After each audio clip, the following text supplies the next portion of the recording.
மாமா அரசியல் சாணக்கிய என்ன நக்கிய? ஒரு அம்மா முன்னாடி உட்கார்ந்துட்டு ஒவ்வொரு சீனுக்கும் கவுண்டர் கொடுத்துக்கிட்டே இருந்தாங்க. அந்த மாதிரி தியேட்டர்ல எல்லாருமே கவுண்டர் கொடுப்பாங்க.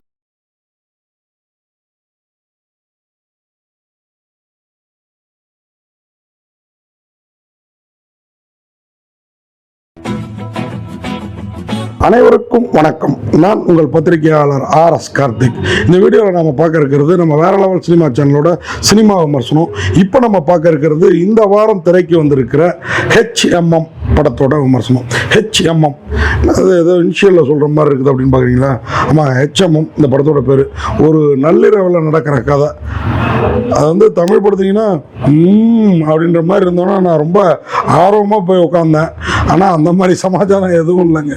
எடுத்து போட்டு கொள்றதும் கொலையாக கொள்றதும் தான் இந்த படத்தோட கதையும் களமும். இந்த படத்தை வந்து ஒரு அடர்ந்த காட்டு பகுதியில் ஒரு பங்களா, அங்கே தொடர்ந்து 3 கொலைகள் நடக்குது. ஏன் கொள்கிறாங்க என்னென்னா, ஒருத்தர் சயின்டிஸ்ட்டு, அவர் இஸ்ரோ நாசாவுக்கெல்லாம் தாண்டிய சயின்டிஸ்ட்டு, அவர் சில விஷயங்களை ரகசியமாக வச்சுருக்கிறாரு.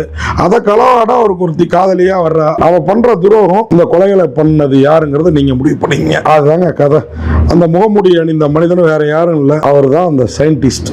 ஆமாம், ஒரு 4 சீன்லேயே சொல்லிடுறாங்க ஏன் கொள்கிறாரு, எதுக்கு கொள்கிறாரு அப்படின்னு பார்த்தீங்கன்னா, அவர் கவர்மெண்ட்லேருந்து கடத்தி வெளிநாட்டுக்கு தர நினைக்கிறாரோ ஏதோ ஒன்று பண்ண நினைக்கிறாரு. அதை அவர்கிட்டேருந்து தூக்கி வேற ஒரு நாட்டுக்கு சம கோடிகளுக்கு விற்க தில்லா இறங்குறாங்க ஒரு அம்மணி. அவங்களுக்கு தோழியாக இருக்கிறவங்க, அவங்களுக்கு நண்பனாக இருக்கிறவங்க, இவங்களெல்லாம் தீர்த்து கட்டுறாரு நம்ம ஆள். இந்த கொடூர கொலைகளுக்கு இதுதான் காரணம். இதை வந்து சஸ்பென்ஸாக சொல்கிறேன் பேர் வழின்னு சொல்லிட்டு சில இடங்கள்லாம் நம்மளை கொண்டுடுறாங்கங்க. அதையும் சொல்லி தான் ஆகணும். ஆனாலும் இந்த படத்தோட இயக்குனரே இந்த படத்தில் ஒரு ஹீரோவும் கூட அப்படிங்கிறதுனால உண்மையாக கடினமாக உழைச்சிருக்கிறாரு. என்ன ஒன்று, அந்த நம்ம சொல்லுவோம்ல விறுவிறுப்பு பரபரப்பு வித்தியாசம்னு, அந்த விறுவிறுப்பும் பரபரப்பும் கொஞ்சம் கம்மியாக இருக்குது. நான் ஒரு வித்தியாசமான கதையை யோசித்ததுக்காக இந்த இயக்குனருக்கு ஒரு ஹேட்ஸாப்பும் சொல்லலாம். இந்த குமுதம் பாணியில் சொல்கிறதுன்னா, அந்த கொட்டு வைக்கிறப்போ ஒரு ஷொட்டும் வைக்கிறதுன்னு சொல்லுவாங்க.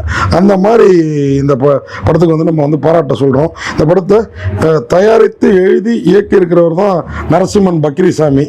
ஆமாங்க, அவர் தான் இதில் ஒரு ஹீரோவும் கூட. இந்த படத்தை வந்து பிரைட் என்டர்டைன்மெண்ட் டைம்ஸ் தயாரிக்கும். இந்த படத்தில் வந்து நரசிம்மன், அதுதான் அந்த Narasimhan Pakrisamy, producer cum director.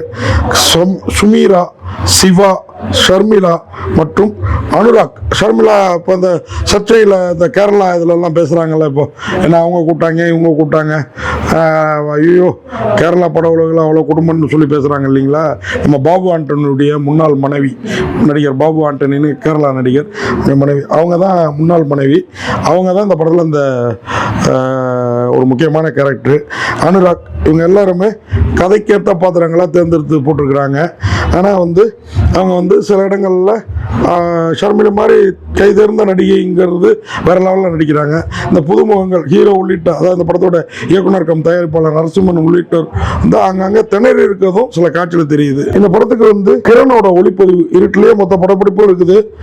சில இடங்கள் கேமராவுக்கே புலப்படாததாக இருக்குது. அப்புறம் நம்ம கண்ணுக்கு எப்படி புலப்படுங்கிறதையும் நீங்கள் புரிஞ்சுக்கணும். பின்னணி இசை வந்து புருஷ், அவர் பின்னணி இசைன்னு சொல்லிட்டு எதையோ போட்டு அண்டா குண்டா அலுமினிய பாத்திரத்தெல்லாம் உருட்டுறாரு. அது படத்துக்கு ப்ளஸ்ஸா மைனஸான்னு நீங்கள் படம் பார்த்து தெரிஞ்சுங்க. இந்த படத்தை வந்து துரைராஜ் படத்தொகுப்பு பண்ணியிருக்கிறாரு. ஸ்டன்ட் சுரேஷ், அவர் தான் ஸ்டன்ட் மாஸ்டர் அந்த படத்துக்கு. இயல்பான சண்டைகள், நாம் ஒரு ஒரு சரியில்லாத சூழலில் சண்டை போட வேண்டியிருந்தால் எப்படி அடிச்சு போடுவோம், அந்த மாதிரி அசாதாரணமான ஃபைட் வந்து சாதாரணமாக பண்ணியிருக்கிறாங்க. இந்த படத்துக்கு கதை, திரைக்கதை, வசனம், தயாரிப்பு எல்லாமே அந்த நரசிம்மன் பக்ரிசாமி தான். ஆசைக்கு ஒரு படம் எடுக்கணும் அப்படின்னு ஆசைப்படுறவங்க இல்லையா, அப்படி ஒரு படம் எடுத்திருக்கிறாரு. இந்த படத்தில் பாடல்களே இல்லைங்கிறது ஹைலைட். மொத்தத்தில் இந்த HMM நான் சொன்ன மாதிரி அப்படின்னு இருந்தால் என்ன மாதிரி ரசிகர்களுக்காவது பிடிச்சிருக்கும். இது அப்படின்ற அளவுலையும் இல்லை, அப்படின்ற அளவுலையும் இல்லை. வித்தியாசமான பேர், வித்தியாசமான படம்.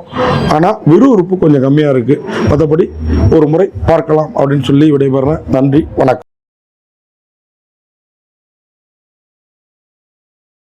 இந்த வீடியோ உங்களுக்கு பிடிச்சிருந்தா லைக் பண்ணுங்க, கமெண்ட் பண்ணுங்க, ஷேர் பண்ணுங்க, சப்ஸ்கிரைப் பண்ணுங்க.